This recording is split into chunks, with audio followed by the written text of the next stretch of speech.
Hello guys, in today's video I'm gonna show you how to turn on manage nicknames on role settings, on permissions, on your account on Discord. Easy and quick.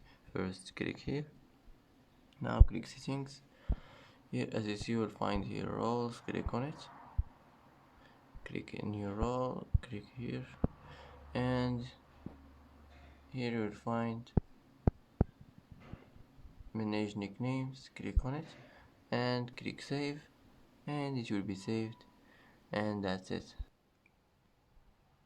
And that's it for today's video. If you like this video, don't forget to like and don't forget to subscribe.